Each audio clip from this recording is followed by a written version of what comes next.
Good afternoon. Good afternoon, everyone. Welcome. Um, Excellencies, distinguished guests, we'll let everyone settle for a bit.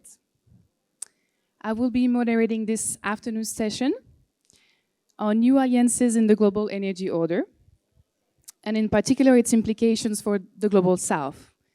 So now we may notice we have no one from the global south on our panel today, but we will be making sure that the voices and the visions from southern point of views are taken in account. My name is Claire Davan. I am a governance specialist with the World Bank, currently consulting mostly for the World Bank in several sub-Saharan African countries. So today on this panel, we will be exploring the intersection of energy and geopolitics. And we will be emphasizing the profound need for rethinking global alliances as the world transitions to cleaner energy systems. To start, the clean energy transition seems to have a transformative impact on international power dynamics, and particularly between energy producing and energy consuming nations. As a brief introduction, I'll just like to highlight one of the leading voices in this field, Jason Bordoff, a prominent scholar and founder of the Center on Global Energy Policy at Columbia University. Two aspects emerge from his work. The first aspect is the question of energy security in the transition era. And this aspect stresses the need for robust policies to ensure energy security and diversification while pursuing decarbonization goals. They are vulnerabilities in supply chains for critical materials that are required for renewable technologies. And coming from these supply chains vulnerabilities come new dependencies that are emerging and shifting geopolitical influences to other nations. The second aspect of his work is the issue of collaborative approaches for a net zero future. And given the challenges posed by climate change and energy insecurity, many underscore the importance of multilateral cooperation. And this is happening in a world that is ever fragmented. At the moment, advocates for strategies that balance national interests with global imperatives aren't that popular. So, after this brief introduction, I'll just go over our distinguished speakers today, briefly their biographies. We have His Excellency Mr. J.P. Kofod, who is the former Minister of Foreign Affairs from Denmark. We have General Dominique Trinquant, former head of the French military mission to the UN. We also have Andrea Mladovic, Executive Director of the European Policy Center. I'm sorry about the last name, I don't think I pronounced it correctly. And we also have Milena Mihajlovic, Program Director also of the European Policy Center, both coming from Serbia, from the Balkans. And finally, we have Professor Paul Sullivan from the US, who is a lecturer in energy and environment security from Johns Hopkins. So my first question today will be to His Excellency Mr. J.P. Kofod, and it's about your country, Denmark. It's been a leader in renewable energy and climate diplomacy. And so my question to you is, given the backdrop of what we are seeing as changes, how can small nations such as Denmark, with very strong renewable energy sectors, influence larger geopolitical alliances in the evolving global order? Thank you.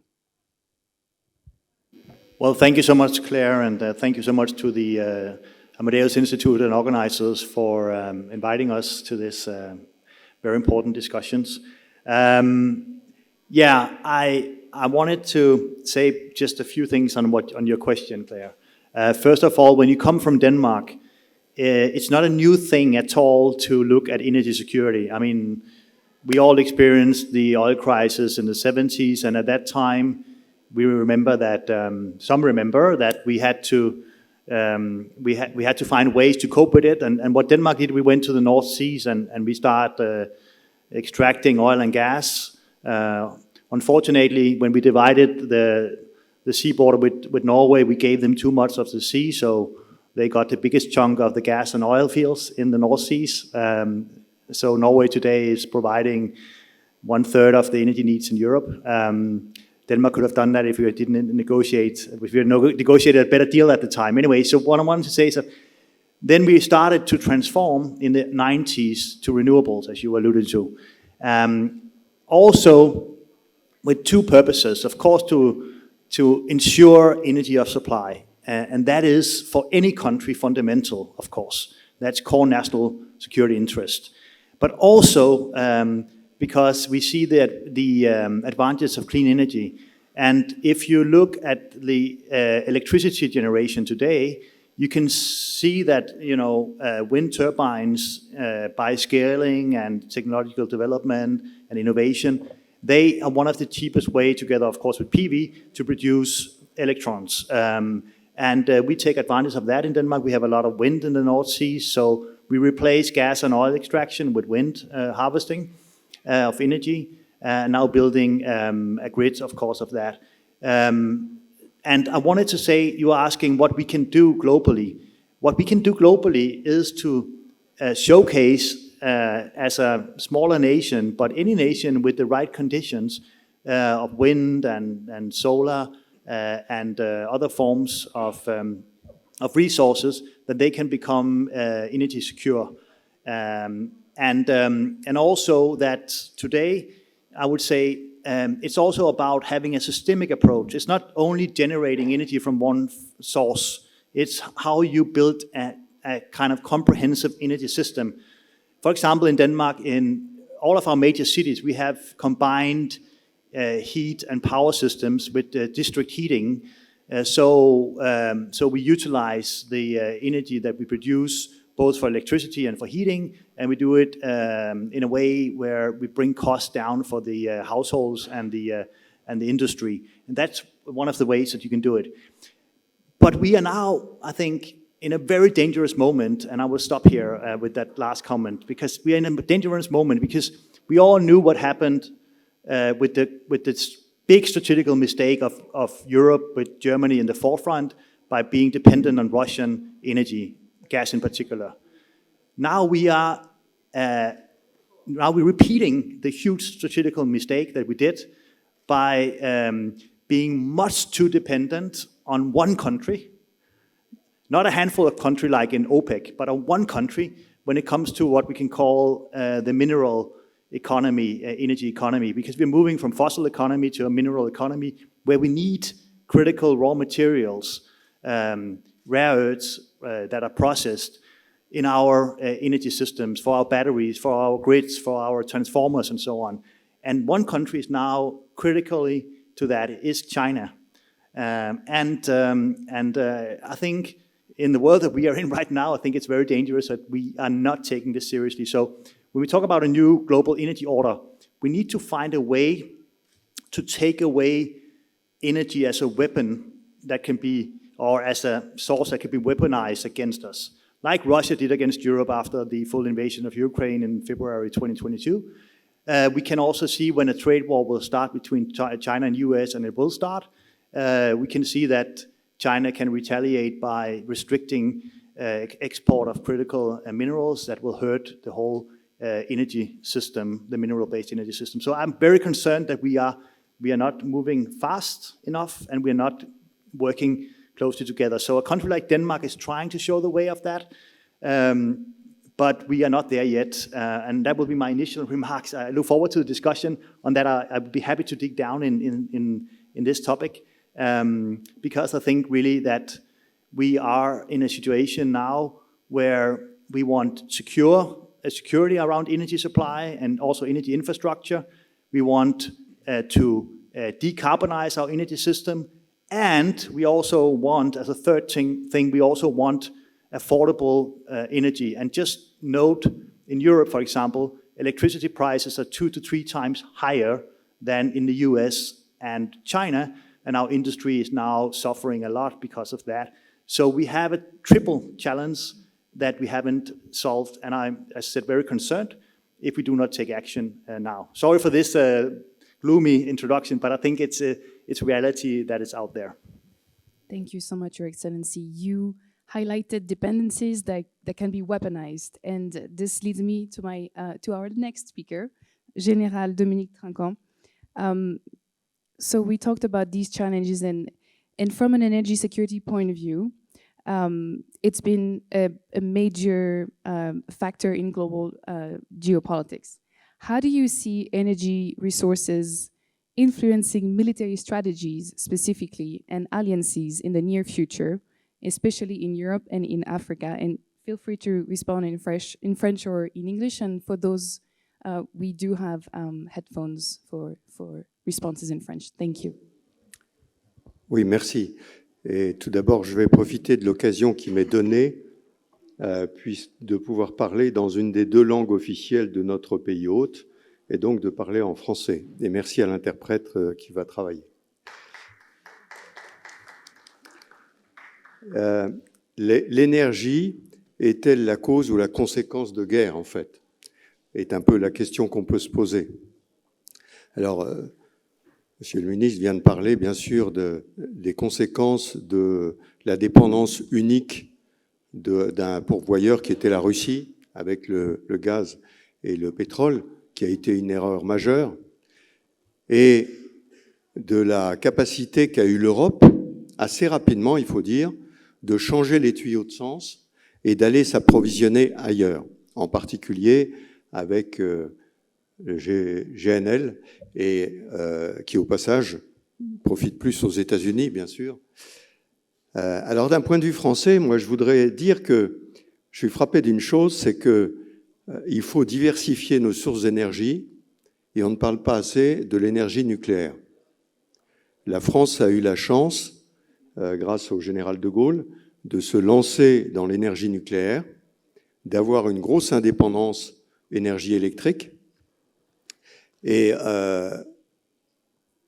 après les accidents, en particulier au Japon, il y a eu d'ailleurs, même erreur, pardonnez-moi de revenir un peu sur l'erreur allemande, d'arrêter tout de suite toute énergie nucléaire. En France, il y a eu une espèce de balancement à gauche, à droite, j'y vais pas. Et puis pendant 10 ans. Et donc on devait passer à l'étape suivante. Et l'étape suivante, maintenant est lancée, mais on a perdu 10 ans. Mais ça fait partie aussi de la diversification des énergies. Et je crois qu'en Europe, ça commence à être compris. Il y a une association d'une douzaine de pays, je crois, en Europe, qui défendent l'énergie nucléaire. Et c'est bien. Après, on choisit ou on choisit pas. Mais il faut diversifier. Et donc, ce que je voulais vous dire, c'est que quand on parle de guerre, d'autonomie d'énergie, on ne doit pas parler seulement du pétrole et du gaz, on doit parler d'autres choses. On doit parler de l'uranium, des minerais qui permettent de construire des piles, qui permettent de construire, de travailler tous les systèmes d'énergie, les éoliennes bien sûr, et tous ces systèmes-là. Et donc, quand on voit cet ensemble, quand on regarde une carte là que j'ai devant moi, on voit les flux qui viennent du Moyen-Orient, qui passent par la mer Rouge, Bab el-Mandeb. Que se passe-t-il en ce moment? Eh bien, il y a les Houthis qui ont trouvé que c'était un lieu d'embuscade merveilleux. Ils attendent les bateaux, leur tirent dessus, et ça réduit d'autant ce trafic. Les bateaux, évidemment, peuvent passer par le cap de Bonne-Espérance, 10 jours de plus, donc un coût supplémentaire. Donc oui, l'énergie et toutes les composantes d'énergie, que ce soit les minéraux, que ce soit le gaz, que ce soit le pétrole, sont des choses qui sont nécessaires aux économies qui veulent produire. Et je vais aller plus loin, sont encore plus nécessaires, j'en parlais tout à l'heure avec le Dr Sullivan, dans tous les systèmes informatiques que nous avons, il y a un besoin énorme d'énergie électrique. Et récemment aux États-Unis, tenez-vous bien, 3 Miles Island, vous vous souvenez de cette centrale nucléaire qui a eu un accident? Eh bien, elle vient d'être achetée par une société informatique. Pourquoi? parce qu'ils ont besoin de quantités énormes d'énergie, et avec les systèmes informatiques qu'on a aujourd'hui, on n'est pas sûr de disposer de toute l'énergie nécessaire. Donc, mon point, pour rester bref, est qu'il ne faut pas se concentrer uniquement sur ce qui apparaît comme une évidence, le gaz, le pétrole, mais aussi de regarder l'ensemble des minéraux. Dans l'ensemble des minéraux, l'Afrique est particulièrement bien placée. Alors, il y a du pétrole aussi. Nigeria, par exemple, est un gros producteur de pétrole. Mais les autres minéraux, en République démocratique du Congo, par exemple, coltan et d'autres minéraux sont extrêmement importants. Donc, aujourd'hui, vous avez une puissance et une économie énorme, qui est celle de la Chine, qui va capter partout. Alors, elle capte d'ailleurs au passage le pétrole et le gaz que l'Europe ne prend plus, à un prix réduit, donc c'est un bon client pour la Russie, mais elle va aussi en Afrique chercher tous les minéraux, avec des méthodes, j'allais dire, qu'on pourrait réprouver, d'abord sur le plan des financements, bien sûr, mais aussi sur le fait qu'on va chercher les minéraux bruts, pas raffinés. Or, pour l'Afrique, il y a nécessité de pouvoir installer des industries qui raffinent, de façon à ce que ceux-ci produisent une plus-value dans le pays. Avant de partir, je vous donnerai un petit exemple, je parlais du coltan tout à l'heure, République démocratique du Congo, tout à fait à l'est, le plus gros exportateur de coltan est le Rwanda. Il n'a aucune mine de coltan. Elles viennent de la République démocratique du Congo et c'est exporté comme minerai, pas raffiné. Voilà, donc je voulais un petit peu, si vous voulez, non pas élargir le débat, je suppose qu'il est assez large pour tout le monde, mais rajouter le fait que ne nous cantonnons pas au pétrole et au gaz, dans lequel il y a eu des changements majeurs. Le changement majeur, c'est bien sûr la capacité des États-Unis à maintenant, grâce à la fracturation, de produire beaucoup, donc de ne plus dépendre du Moyen-Orient, et donc un impact sur la géostratégie, puisque le rapport entre l'Arabie saoudite et les États-Unis ont fondamentalement changé à cause du fait que les États-Unis, aujourd'hui, sont des grands producteurs. Et donc, l'Arabie saoudite n'est plus, j'allais dire, le vecteur essentiel pour les États-Unis dans la région. Voilà, quelques traits des liens qu'il peut y avoir entre l'énergie de façon globale, les rapports de force, et simplement souligner ce que je dis souvent, les rapports de force ont changé, mais également l'utilisation de la force a changé. Malheureusement, dans le monde dans lequel nous vivons, aujourd'hui, un certain nombre de pays considèrent que l'utilisation de la force doit devenir la norme. Et c'est ce qui doit nous inquiéter dans le futur de l'énergie dans le monde. Merci. Merci, Général. Milena Mihajlovic, my question for you is about the region you come from, the Western Balkans. It's strategically positioned geographically in Europe. And my question to you is, how can smaller economies position themselves within this shifting global energy order to attract investments and to become integral parts of renewable energy supply chains in this moving trend? Thank you. Thank you, Claire. It's a pleasure to be here. I will start just by briefly explaining what the Western Balkans is, because I'm not sure that the audience is aware. This is a very small region in Southeastern Europe, and it's basically the only remaining part of Southeastern Europe which is outside of the European Union, but is aspiring to become members. All of the countries, these 6 countries, are all aspiring to become EU members. Serbia, the country I know best and where I come from, is the largest economy, the largest country in the region. And interestingly, the country that is in a most peculiar situation with regards to the energy transition. Why? There are several factors which make the energy transition quite difficult and challenging for Serbia. First of all, as I mentioned, Serbia is an EU candidate for EU membership, which of course means that the country is supposed to align with the EU's greening policies and with the EU's decarbonization and other objectives. At the same time, Serbia is a country that is historically extremely reliant on fossil fuels and especially on Russian gas. So at the start of the Russian full-scale invasion of Ukraine, Serbia imported 100% of its gas from Russia. Let's say that this relationship is not only economic, of the economic nature. Serbia also, as a Slavic country, is quite close traditionally and culturally to Russia. So the soft power of Russia is felt quite strongly in Serbia, and Serbia is the only country in the region which has not imposed sanctions on Russia after the start of the war, although it has sided with the EU on all other foreign policy issues. Furthermore, Serbia also have a very strong relationship with China. Serbia is one of the countries that is on China's Belt and Road Initiative, part of the Belt and Road Initiative.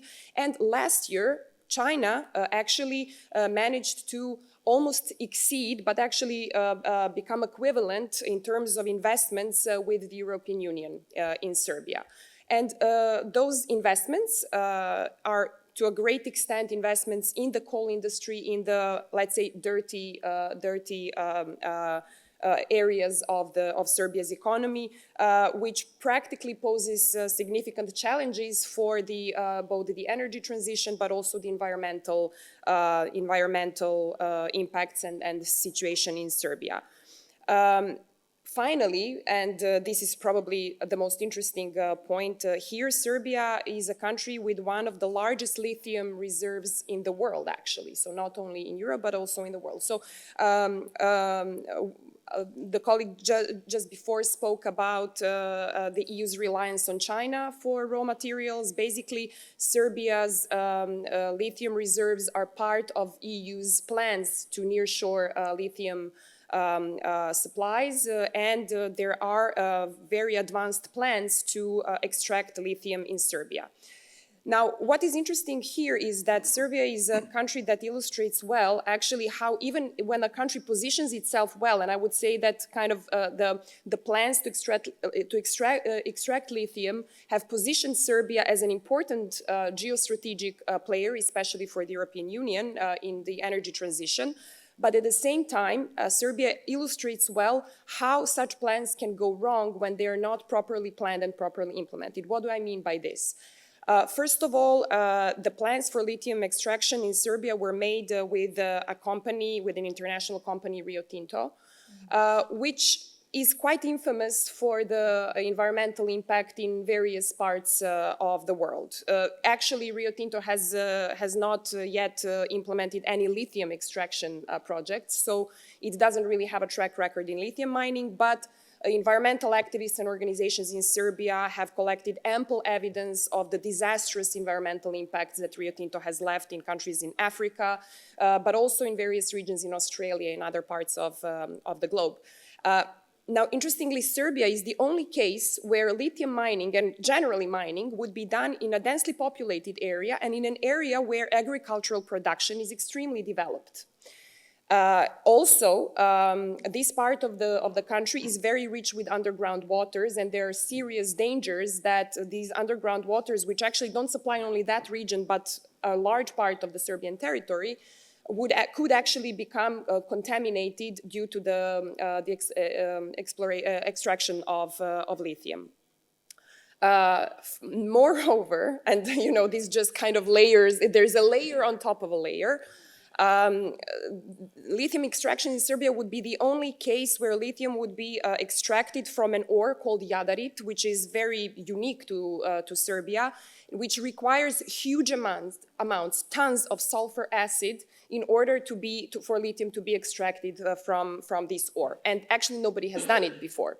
So this is all experimental.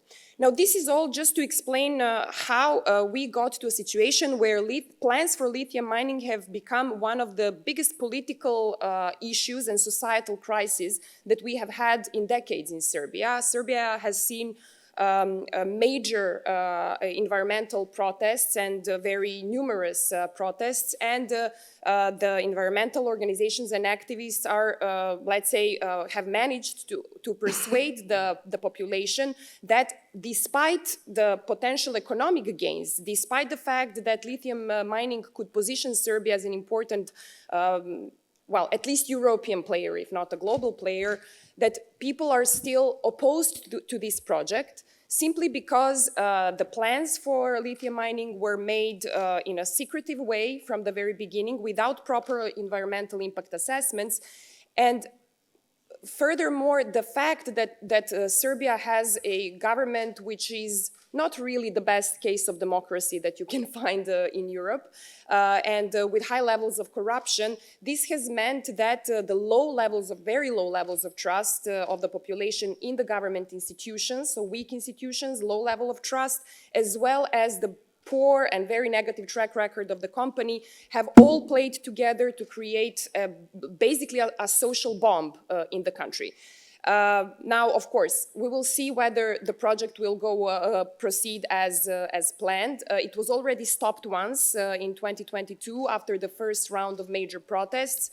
Then somehow it was restarted again under the radar, but of course it has attracted again the attention of the environmental organizations, and it has again generated huge, massive protests.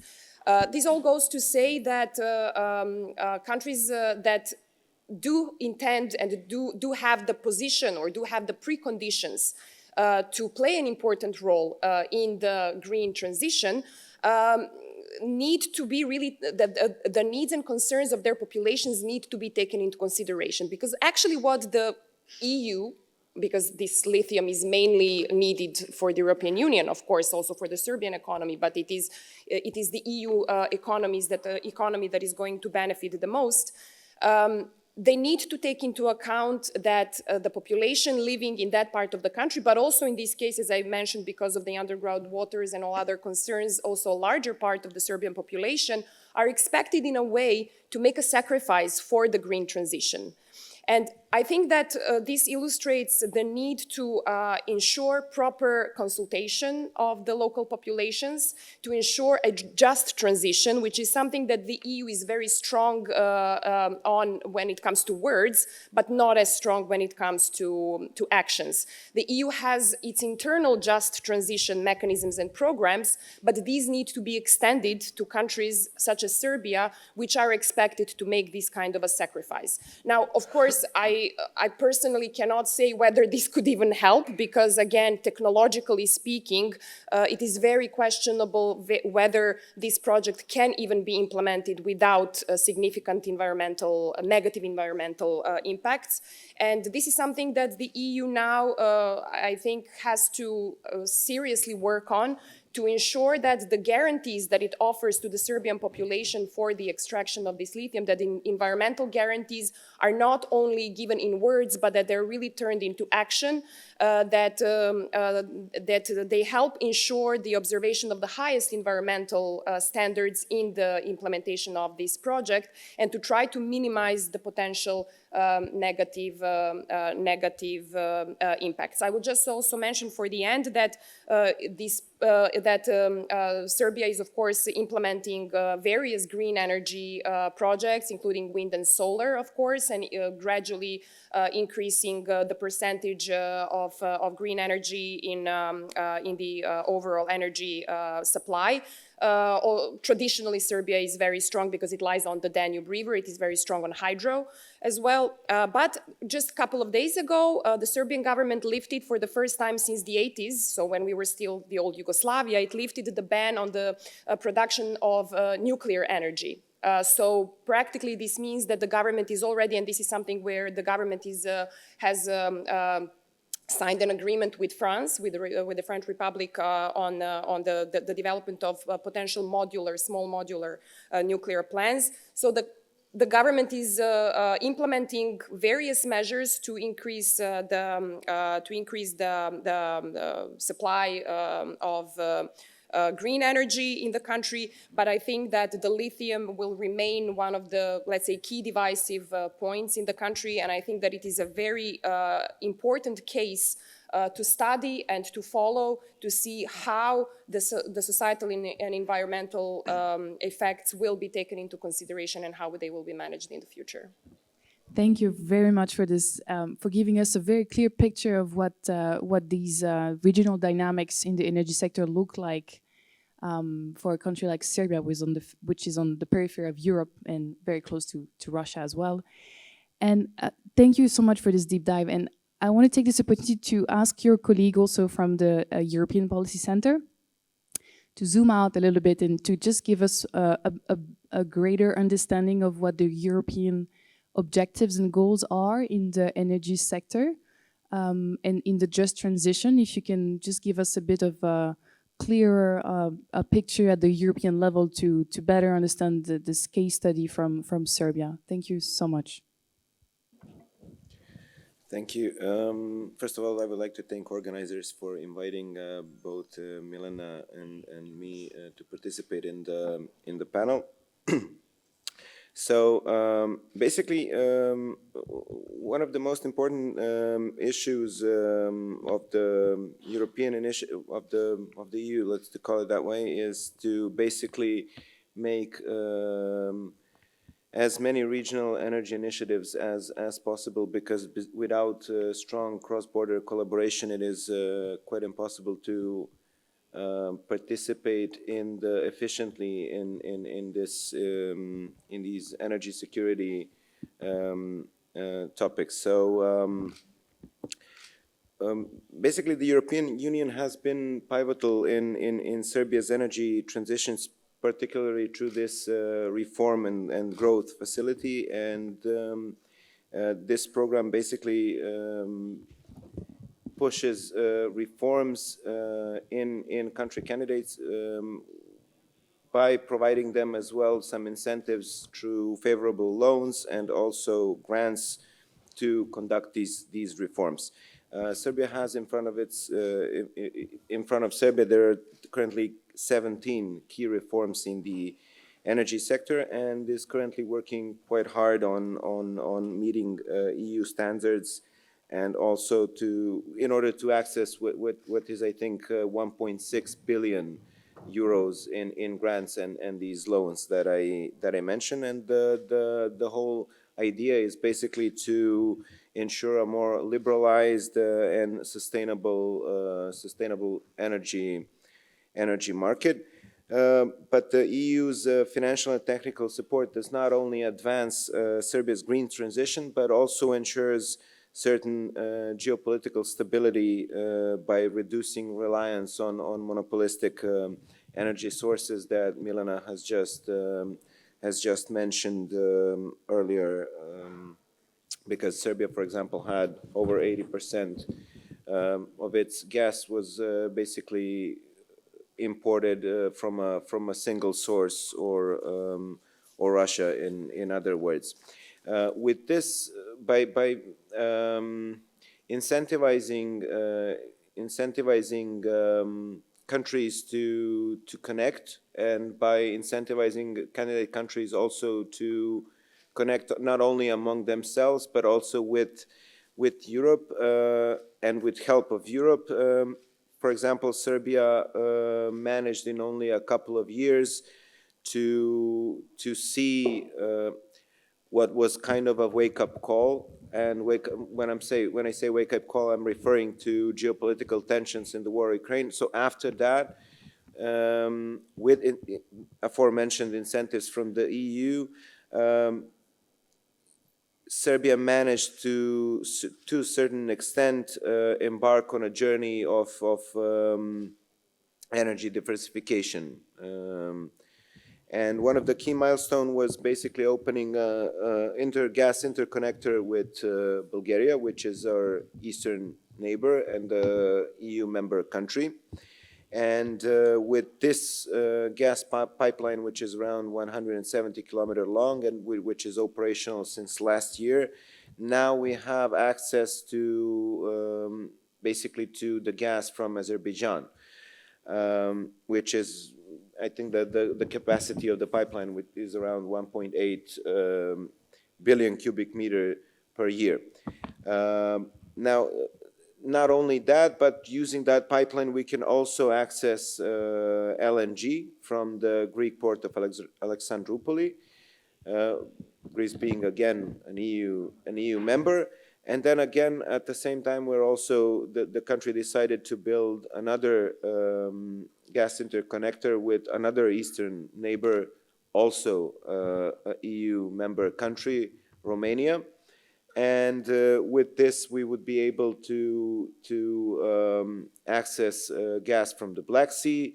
And given that Romania itself has a very robust gas infrastructure and is well connected with Ukraine, for example, and Hungary, we would be basically able to access these energy markets as well via Romania. So now, unfortunately, the think tank community in Serbia and probably in most other cases, not only in our national framework, have this sort of a strategic perspective, because unlike decision makers and governments, they are not confined with electoral cycles or political cycles and also immediate political pressures. So all of these things that I was explaining right now, the think tank community in Serbia has been calling for years, if not decades, herewith including European Policy Center. But obviously, the state required a huge and massive crisis to happen before understanding that relying on monopolistic energy sources is not good, neither for energy security, neither for energy resilience. So yeah, with that I would conclude. Thank you. Thank you very much. We're now going to have a different kind of perspective. We're going to have a more global perspective on resource competition and the implications for geopolitics with Professor Sullivan. Professor, could you enlighten us a little bit more on the supply chains from a global perspective and how it's redefining the energy systems and the relations across countries? Well, if we really look at supply chains, there's no such thing as clean energy, and there's no such thing as renewable energy. Because all solar panels and wind vanes and all of that stuff, it has to be finding its lifespan. Then you have to renew it. The only way that's going to happen is with a truly circular economy. And I see that nowhere. Why is there no clean energy? Clean energy is a term that grates me. Because I know, you pointed out, thank you for the more ammunition about Serbia and lithium mining. That's great. It's another arrow in my quiver to argue against the whole idea of clean energy. Where do you think China gets the minerals?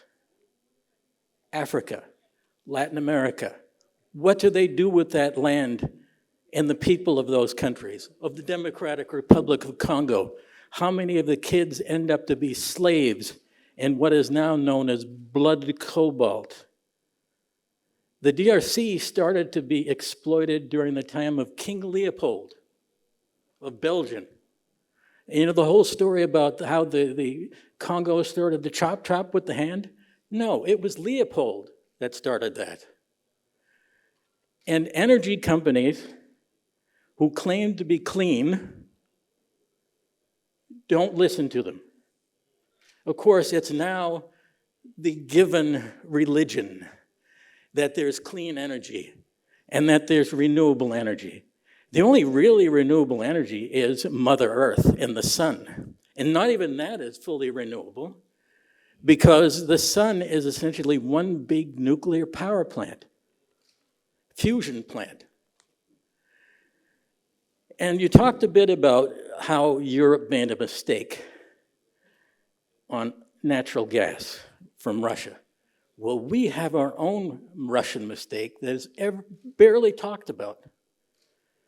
Enriched uranium. Russia controls 56% of all the enriched uranium capacity in the world. And until recently, we allowed this stuff to come into our country without sanctions, and hardly anyone was talking about it except for contrarians like me. And no one wants to listen to me when I start doing this stuff, because then you start worrying, we could be making mistakes left and right and center. So what? You are. We're starting to build an enriched uranium infrastructure in our country and with Canada, which has a massive amount of uranium. But the Canadians have played it smart for nuclear power. They have CANDU reactors. If you don't know about CANDU, you should learn about it. You pour raw uranium into the reactor. You don't enrich it. They've exported it to Romania and some other places. But right now, the Russians and the Chinese have the world in a grip of enriched uranium. It's not just copper. It's not, by the way, there's not much copper in China. How much cobalt is in China?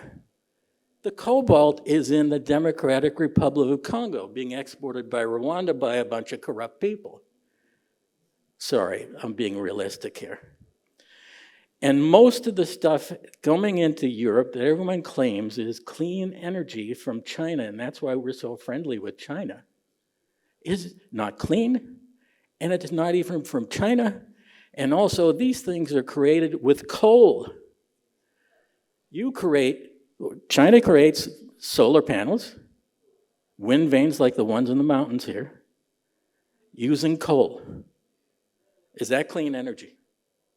Of course it's not. But somehow, the world public has been fooled. It's been fooled on clean energy, fooled on renewable energy.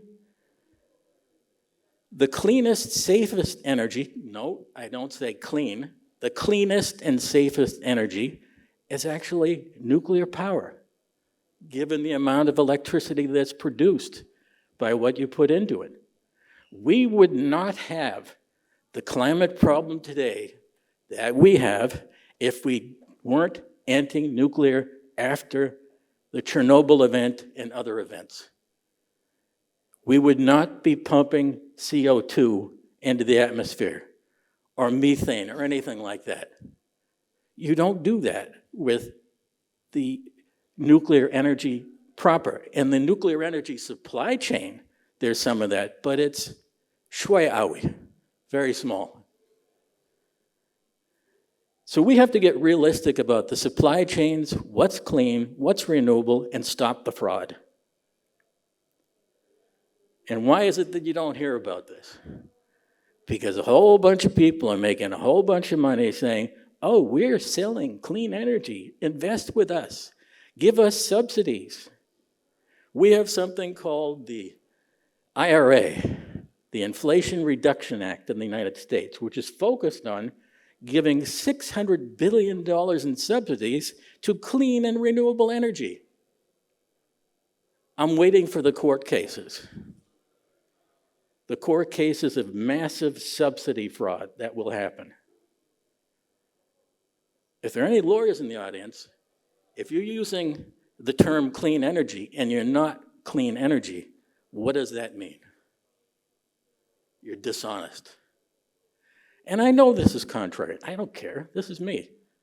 I've lived a long enough life that I don't have to worry about being contrarian. But one of my goals is to make sure as many people as possible, including my students at Johns Hopkins and Yale and my advisors, the people I advise, that they understand the realities of energy, that they understand the realities of supply chain, that they understand the realities of the circular economy, and stop being conned. There's a lot of that. I see people genuflecting, praying to wind vanes. Now, this is a California thing. Where do you think all of that concrete came from under the wind vanes? How much oil and gas is used to make that concrete? Where do you get the concrete from? Where do you get the sand from? How many people work on that? How much pollution is created from this? Supply chains give clarity, and trade-offs give even more clarity. Because we're talking about a trade-off between energy security and environmental security, whereby we should be talking about economic security, military security, national security, international security, and a whole bunch of other securities that are part of this big trade-off. One of the first words I use in my classes is trade-off, and the students look at me like, what? Trade-offs. By the end of it, they get it because they have to write a paper about the trade-offs in a country that they choose to make their environment and energy systems better, and they defined what an energy and environment system means. Now, why don't our leaders do that? Why aren't they honest enough with us to tell us that this is not renewable, it's not clean, it's not cheap, it's costing human lives? If you want to read a book that will make you shiver and be upset, it's called Blood Cobalt. Blood Cobalt. You all know about blood diamond. Blood cobalt is all the blood that has been shed in Congo to produce this cobalt for clean energy. As far as I'm concerned, if one child dies to dig cobalt, it's not a clean energy system. It's morally bankrupt, it's morally indefensible, and it's morally unclean. I think I've said enough. Thank you.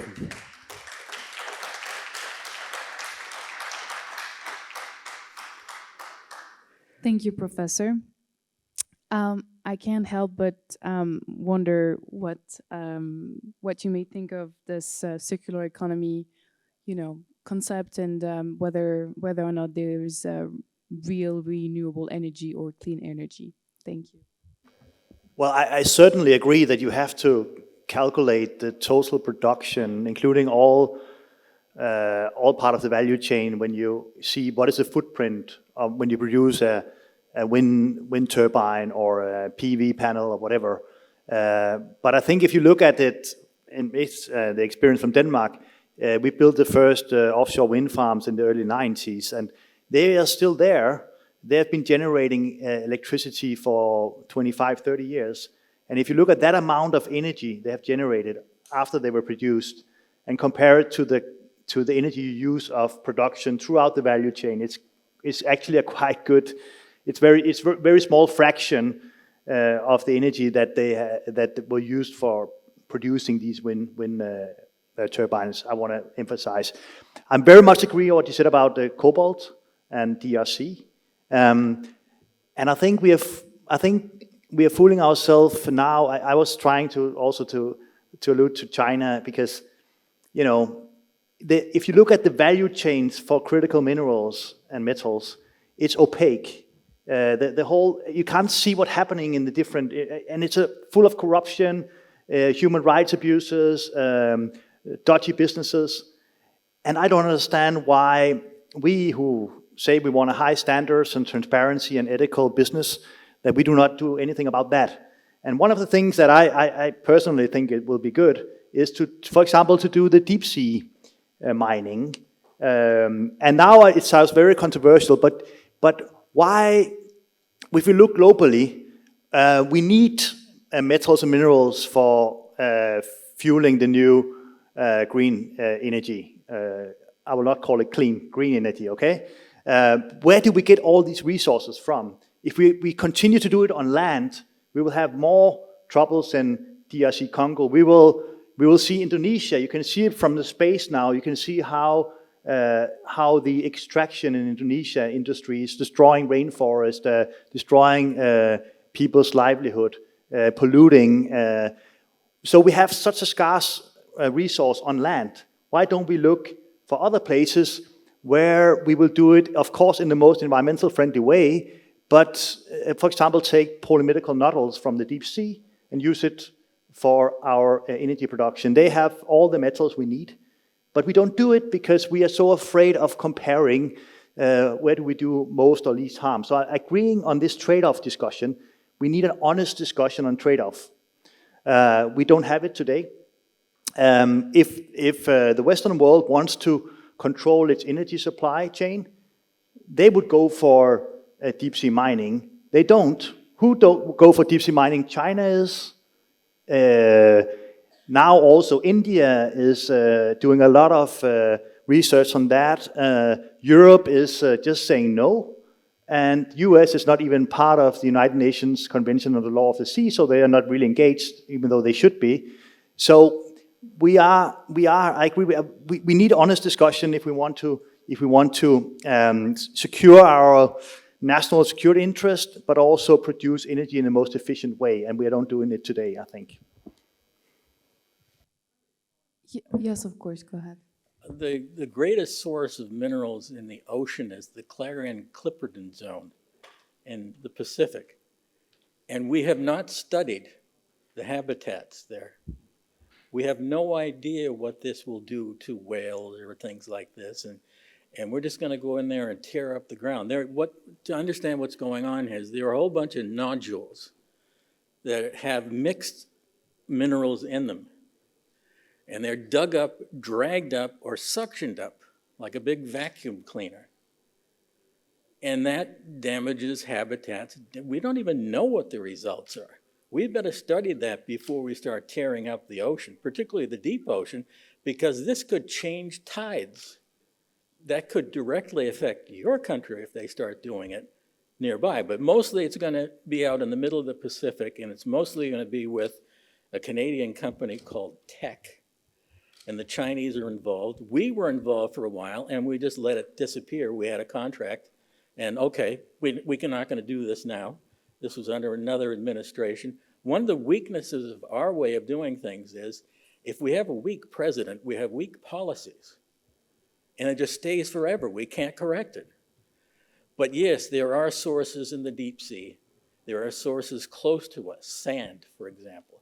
But sand mining and sand mafias are a giant problem worldwide. If you see those buildings in Singapore and some of the major new cities in the Gulf, a lot of that sand came from the ocean. What do you do when you dig up that sand near a coral reef? You tear it apart. Bahrain is trying to recover from that. Oh, there's just so much I could say. But could it be better to have it from the deep sea? Possible. If we could extract it from the water, it might be nice without ripping up the soil. How much do we know about the ocean? We probably understand 3% at most. And yet we have people like Elon Musk saying, oh, let's fly to Mars and start a new planet. We have this stuff right in front of us. How many species are in the ocean? Anyone? We don't know. We have no idea how many species in the ocean, and we're discovering them every single day. They discovered something in the Marianas Trench, I think it was last year, kind of a ghost fish. This all may seem very obscure to most of you, but the ocean keeps us alive. It absorbs 50% of the heat that we create from climate change. It produces about 50% of the oxygen that we and the fish and the trees breathe.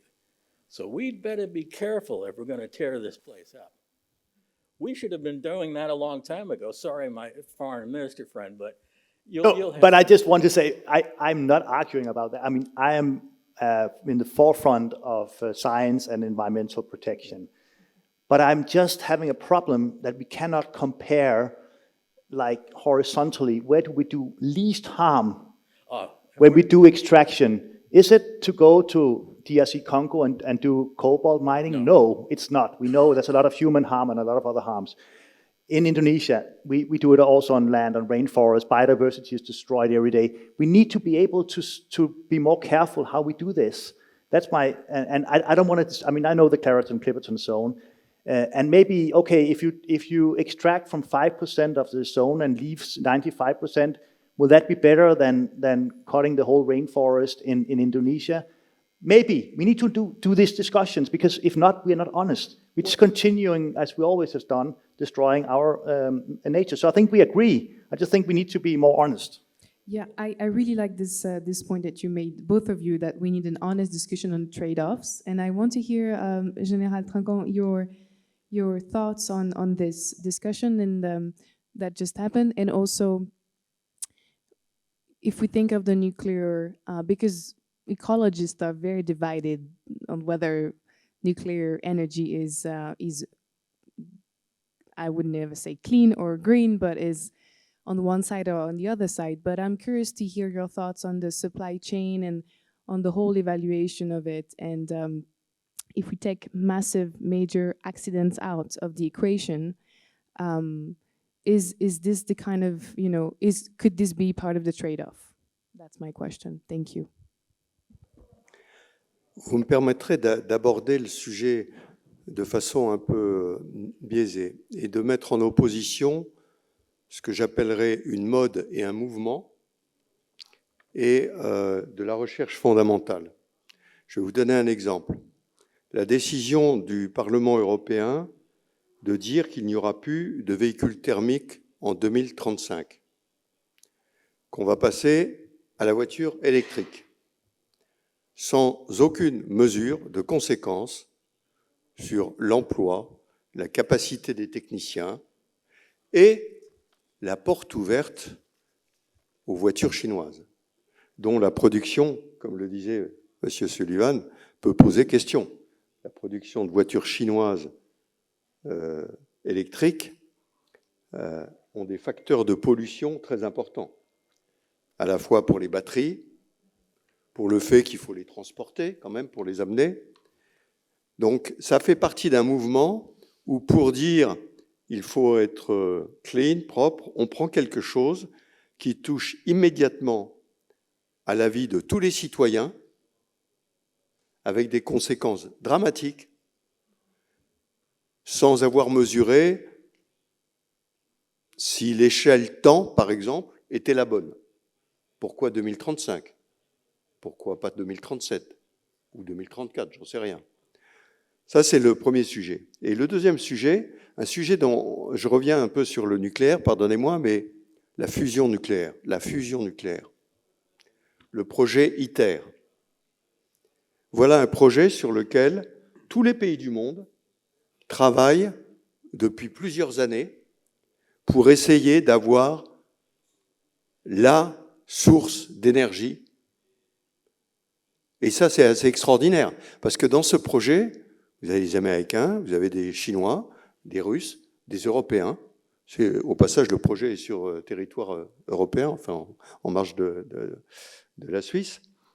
Et là, on travaille pendant des années, et moi j'ai vu une présentation remarquable sur ce sujet, où là on disait, mais quand est-ce que vous êtes capable ? Et les scientifiques disent, écoutez, laissons la fusion arriver. Et on va voir quand on va être capable. Donc, alors, je ne dis pas que l'un est une bonne solution, l'autre est une mauvaise solution. Je dis simplement qu'il faut se méfier. Nous avons des capacités, nous les hommes, scientifiques absolument extraordinaires, d'inventer des choses fabuleuses. Alors, je parlais de l'énergie nucléaire, la fusion, etc. Et je pense qu'il faut mettre ça avant de prendre des décisions qui ont des conséquences absolument dramatiques sur l'ensemble de l'organisation de nos systèmes. Voilà, je ne sais pas si je réponds. Voilà, merci. Would you like to share your thoughts on what has been shared by your panelists? Go ahead. Yes, I have to say I was really fascinated by Professor Sullivan's intervention, and I think that it very well aligns with what I spoke about when it comes to Serbia as a case in point, showing that there is no such thing as clean energy or completely green energy, that somewhere in the process, at some point, somebody will have to pay the price. Now, I think that we can speak about less clean and more clean energy, and we need to have, as somebody mentioned, we need to have a very open and very transparent conversation, rather than just labeling things in a certain way, which kind of, ignores the complexities of the situation. I mentioned also that Serbia is obviously considering starting a nuclear energy program. I think that this is years down the line, probably. But again, the concerns of the population in a country where the government is corrupt, where the government is not engaging in transparent projects. I have to say that even the memorandum on cooperation between the Serbian and the French government on the use of nuclear power for civil, of course, purposes is not a publicly available document. It's a secret document. So even, I mean, and for us, of course, as a European Policy Center in a country that is trying to, not only get the economic benefits of EU membership, but also join the value system of the EU, our expectation was that the EU member states would behave differently from the Chinese government and Chinese companies, for which all the cooperation agreements, contracts have always been secretive, and this is something that, we have been warning and speaking about for years. And now again, we have a very similar situation when such agreements are made with EU member states. So again, transparency, openness, and inclusiveness of these processes, they might make the projects more difficult. They might make it more, more difficult to pass that threshold of actually engaging, because you will have to deal, the governments will have to deal with protests, with environmental activists. They will have to engage in much more timely and higher quality environmental impact assessments. They will have to engage with the scientific community to a much greater extent. There will have to be a much larger investments into the curbing and mitigating of the negative environmental and social consequences of such projects. But at least once the projects start, we will at least stand a chance to have more sustainable projects of this kind. So, for example, if I speak as a citizen of Serbia, as an ordinary citizen of Serbia, I'm actually quite concerned how a potential project of nuclear, production of nuclear power would function in my country, because I don't have the trust that all the standards will be properly observed. I don't have the trust that there will be no negative fallout of such a project. So I think that we really need to, we as a think tank community, as a think tank in Serbia, we are practically now engaging, and I think Andrea might speak about that, we are now actually trying to engage in work and in projects that are going to showcase how citizens should be involved and how consultations with citizens and citizen participation should be implemented in a timely manner, in a proper manner, in order to address problems and issues and concerns upfront, rather than risk creating very negative consequences both for the society and for the environment. Thank you very much. I want to give your colleague a chance also to share his perspective. Thank you. Yeah, I just wanted to say, as we spoke about the Rio Tinto lithium exploration project, which is what it is for now, exploration project. We did receive, though, the guarantees from the EU. And then we also had relatively soon, it was, I think, a few months ago, we had an agreement signed with the US in the field of energy. It was a sort of a memorandum of understanding, or the agreement on strategic cooperation. And this partnership also, for example, included this aspect of promoting values such as openness and transparency, especially in public procurements. But then we also see, or have been seeing in the past years, that although these governments, including EU, have been criticizing others, as regards the public procurement and that are often being made one-on-one behind closed doors. These governments have also seemed to do the same in some cases, at least. So this is becoming quite problematic, and responding to this issue that we have identified, and that also our colleagues from Western countries, such as, for example, France, and in their think tank community also recognize. We have agreed with our French colleagues to kickstart a very ambitious project, which is basically titled "Achieving an Energy Transition with Citizens in the Western Balkans." Now, what makes this project a bit different is that it's not.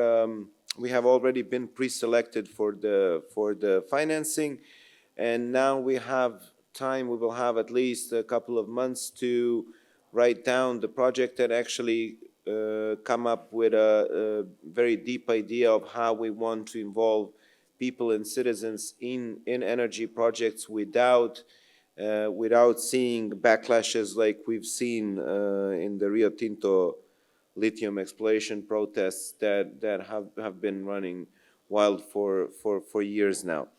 So, and yeah, this would actually be instrumental in creating a very inclusive framework for energy policies without just having very prominent figures from the government or decision maker, policy maker processes that on and on insist on how these processes should be inclusive, but without actually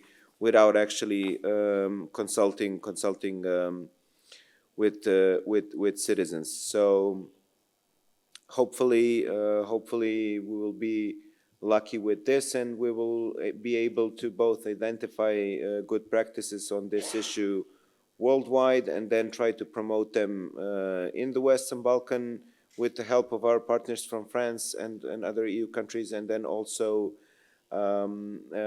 hopefully we will be able to come up with some practices on our own in cooperation, again, hopefully with the government and decision makers. Thank you very much. Before we have about 10 minutes left, and before we open the floor to the audience for questions, I just wanted to have a last question for you, Professor Sullivan, about best practices, because we've been talking about best practices here, whether it's a company, an organization. There must be some companies and organizations that are mindful, like you said, of court cases or being sued for false claims. So I'm curious to hear your thoughts about whether you've seen best practices in this field. Best practices is a cliche. It doesn't exist because we haven't figured out the best practices. Also, businesses have to survive on profits and losses. And if you want to focus on best practices for the environment, you're going to have to pay them to do that. They're not going to do it on their own, because the big problem here is something called externalities. Things that companies and others produce, they never pay for. The only way to correct this is to have them pay. But that would increase the price of energy and everything else for people in the economy. There are no simple answers here. No simple answers at all. But when I hear, let's ask the people what we should do, the people are not educated in the environment, they're not educated in energy, and for God's sake, they're not educated in economics also. I teach all three, and I teach some of the smartest people in my country. And I have to start from step one, climbing Mount Everest, to explain some of this stuff to them. How many people understand what happens if you slash a government by 50%? They're talking about it. It's called a massive recession to depression. Most people don't have a clue. How many people know how a nuclear power plant works? How many people know how a wind vane works? An electrical grid, how transmission works? Not many. You're talking about the top 1% of energy-educated people in any country, including Denmark, including France. If you went into one of the local restaurants in France, General, and asked them, how does the electrical grid work? I've heard very intelligent, otherwise educated people say, it comes out of the wall. No, I'm not kidding. Ask people you know, how does electricity get to you? When I get into this stuff at home, let's say at breakfast, when my kids were younger, I would point to the wall. Where does it come from? And then I'd walk it all the way back. And by the time I got to the station, oh, Dad, that's enough. But it's in their brains now that this is a lot more complicated. And what does this have to do with health? It has a lot to do with health. You know those high-powered lines everyone's talking about building to have transmission? Do you want to have a house under one of those? When we looked for a house, as soon as I saw a high-powered transmission line, I said, no. No. There are so many connections, so many trade-offs. People need to be educated, and education in my country is abysmal on this stuff. It's embarrassing to read some of the so-called experts in the newspapers talking about energy policy, and politicians who should know better. Do they have a training for energy for congressmen and senators? Well, let me tell you how they get up to speed. They have a 1 week, what do they call it? They go out and in the countryside in West Virginia or wherever, and they teach them about how the government works. And then they're running the government after that. The private sector has the education. They have the knowledge.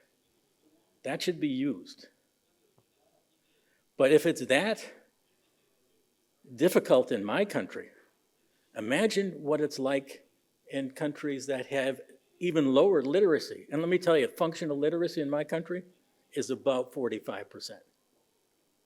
It's not 100% like the figures show. And you can see why things are happening in a certain way. When your education system fails you, then your political system fails you, and you can't correct your energy system, and you can't correct the environment because nobody out there can understand what you're talking about. Sorry, that's one of my pet peeves. That was a very good answer, though. Do we have any any questions from our audience? We have 3 hands, 4 hands.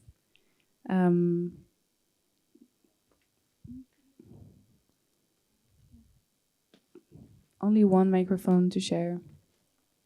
Please introduce yourself very briefly. We only have 5 minutes left. Quick question and then we'll have our speakers. Bonjour tout le monde, je vais parler en français si c'est possible. Je m'appelle Mohammed Ibn Abdelouab dans l'école supérieure de management de l'MCJ et j'ai une question environnementale et économique. Parce que si les pressions pour atteindre des objectifs climatiques mondiaux comme les accords de Paris favorisent-elles ou freinent-elles la coopération internationale en matière d'énergie? C'était ma question.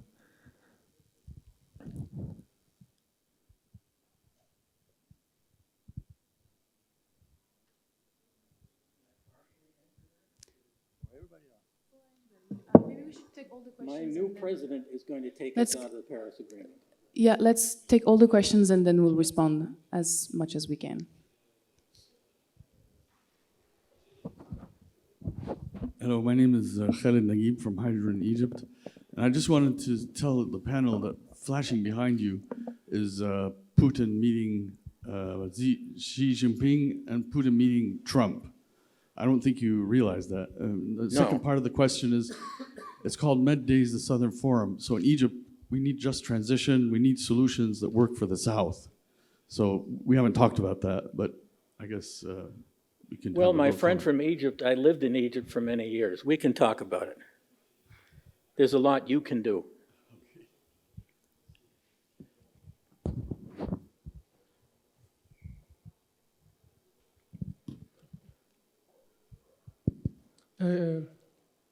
Can I speak Arabic? Yes? We don't have translation for that, do Okay, we? correct. Thank you. بداية تحياتي لكم فخامة ومعالي الدبلوماسيين الكرام. كذلك أشكر كافة الحضور الكريم. لدي سؤالا طبعا الحكي لا أطيل عليكم. السؤال الأول يتعلق بتصريح منظمة أوبك بلس حيث قالت بأن الطلب على النفط سيبلغ ذروته عام 2050 يعني سيبقى الطلب على النفط متواصل ومتسارع. وقالت كذلك بأنها أضافت بأن يستحيل تبديل أو تغيير الطاقة نظيفة عن النفط، وبالتالي النفط سيبقى هو الأساس.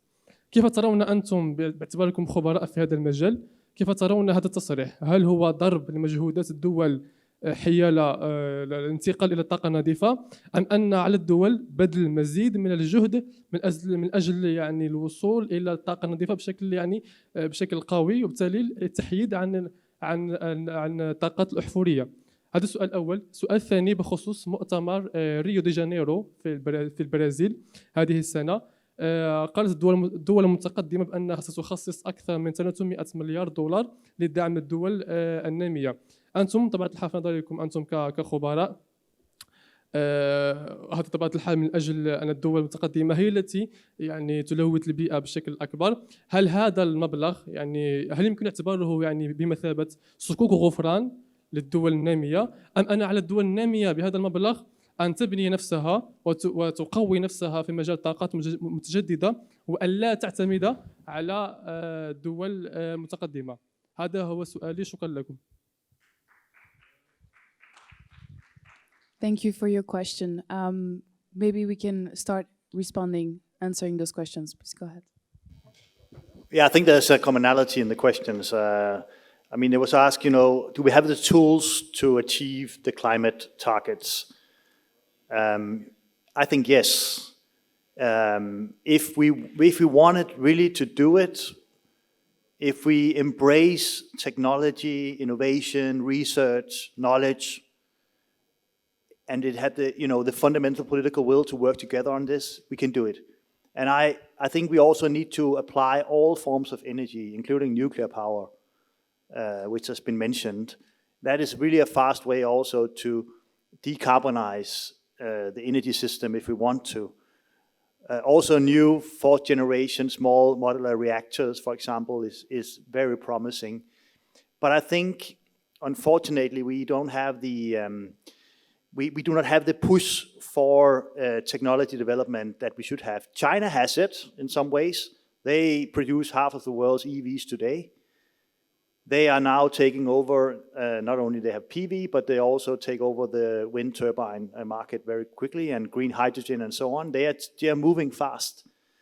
So if we should do something about climate change, yes, we could do it. Draghi report, Mario Draghi, the former head of the European Central Bank and Italian Prime Minister and so on, he said it very elegantly as well, we need to close in Europe, for Europe's case, we need to close the innovation gap. 800 billion euro a year we need to invest. So I think we could do it if we want to. I'm just not sure. And you also ask, the same question you asked about the developed countries' lack of responsibility. I agree with you. I don't know how many times the developed countries has promised to pay just a fraction of the damage they have done to the world by burning fossil fuels for many, many, many decades. And it's actually the developing world that is suffering from that immoral behavior. And now in Baku, there was agreement on the 300 billion, but look at what years these money are going to be released. It's too late.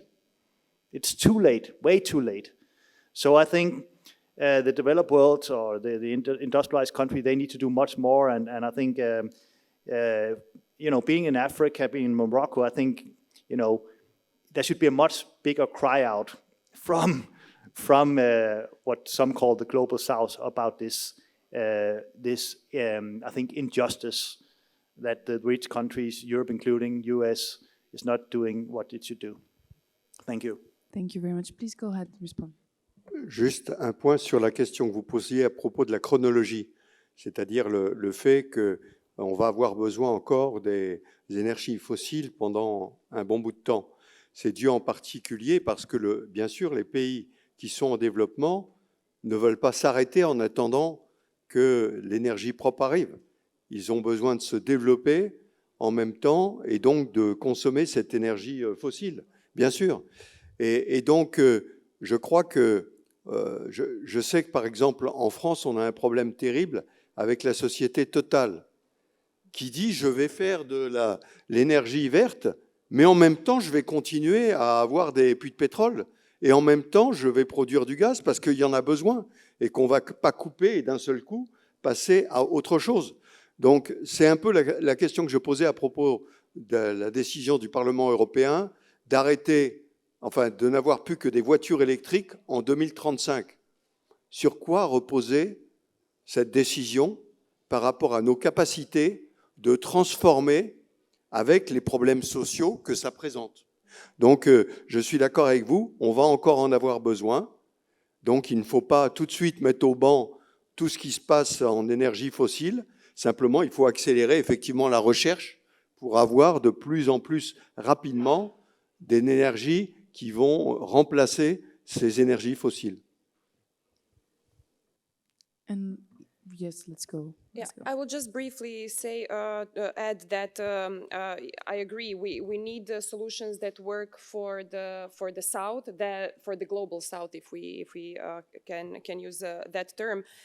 But the fact is that, you know, especially when it comes to raw materials, critical materials, energy supply, there is not always a clear dividing line between the global North and the global South. I mean, my country and my region is sort of like hanging, you know, on a thread with the global North in a way. But when it comes to the energy transition, we are actually much closer to the global South. And the way that we are positioned now in this entire discourse is actually as a country that is even seen as being subjected now to neo-colonialist practices from the European Union, for example. So a lot of the population, a great part of the population in Serbia is now afraid that we might just become a source of, cheap lithium for the EU, that we might not even see a lot of added value created in the country in relation to the exploration of the lithium, for which we think we will pay an extremely high price. And again, I agree with Professor Sullivan. Yes, the citizens are not, and people are not experts on these issues. But still, I believe that if they are engaged in a discussion in a proper way, with proper education, as you mentioned, through deliberative dialogue and discussions where you first provide information to the people and then you ask them to decide, then I think that this can be quite effective. And that, in a way, if these kinds of practices are utilized everywhere, that would in a way ensure that the solutions which work for the North might actually also work in the South. Because if the people are included and engaged in the proper way, then we could have some, let's say, more positive solutions with more positive or less negative societal impacts and environmental impacts. The problem, again, lies with our governments. It is not only the fault of the neo-colonialist powers that are trying to maximize on their interests. It is also the fault of our corrupt governments that are allowing this to happen and that are hiding information from the people, that are not engaging in transparent and clean practices in this way. So we also need to look at ourselves and at the governments that we elect, and we need to create local pressure in order for our governments to actually defend our interests and to engage with us in a transparent dialogue that we spoke about. Thank you very much, Professor. We are way over time, but please, the last words are for you. Well, you were talking about neocolonialism. What about neocolonialism of the mind? How many poor people in very poor countries would give up their oil and coal to have imported renewables? Can you hear me? Sorry. There was a survey out of the World Bank of leaders of poor countries and rich countries, how important was climate change to them. For the very poor countries, it was, what are you talking about? We need jobs, we need food, we need housing, we need education. Those were the most important things. If you're looking at the global south, take a look at Equatorial Guinea. What do they have? And then you tell them, don't use your oil and gas? Who are you people, right? I see you shaking your head. Yeah, you can understand this, because this is what's going on here. We have a whole bunch of people who think they know the answer to everything, and they're imposing it on poor countries. Let them develop. And another question came about the orderly transition. Okay, let's shut down oil and gas today. Now go gas up your car. If we shut down oil and gas too quickly, we impoverish the world. I have no doubts about that.